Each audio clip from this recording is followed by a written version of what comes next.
कहानी किताबे सरगोशियां। गांव की जिंदगी हमेशा खामोश और युकसा थी। खेतों की हरियाली, परिंदों की चहचहाहट और मिट्टी की खुशबू से भरपूर दिन। लेकिन शबीना के लिए ये सुकून अब एकताहट बन चुका था।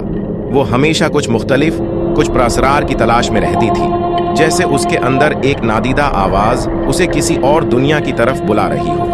एक दिन जब वो पुराने खंडरात के करीब से गुजर रही थी तो उसे एक बोसीदा संदूक मिला।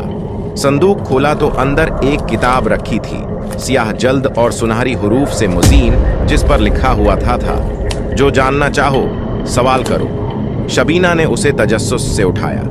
किताब खोलते ही ऐसा महसूस हुआ जैसे हुआ ने एक लम्हे के लिए सांस लेना छोड़ दिया। पहली सफ़े पर अल्फाज खुद बखुद भरे। तुम क्या जानना चाहती हो? शबीना ने झुझकते हुए कहा। ये किताब यहाँ कैसे आई? किताब ने सरगोशी की। तुम्हारे लिए, इस रात। शबीना ने किताब को हटाया, आजमाया। हर सवाल का जवाब आया, चाहे वो गुजरे वक्त के राज हों या मुस्तकबल के झरोके। लेकिन जितना ज्यादा वो जानती गई, इतना ही गांव का सुकून उसके लिए अजनबी बनता गया।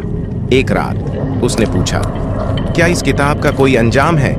किताब ने कहा, हर राज की कीमत होती है। आखिरी सफ़हा खाली था और उस पर लिखने के लिए एक कलम नमोदार हुआ। किताब ने कहा, अब तुम लिखो, सवाल तुमसे होंगे और जवाब तुम दोगी। शबीना ने किताब को बंद करके वापस संदूक में रख दिया। लेकिन संदूक खुद बखुद गायब हो गया और शबीना की जिंदगी पहले जैसी कभी न रही। लोग कहते हैं कि अब वो दीवानी सी हो गई है, जैसे वो खुद भी एक किताब बन चुकी हो, जो हर सवाल का जवाब जानती है मगर खुद अपनी कहानी खो चुकी है।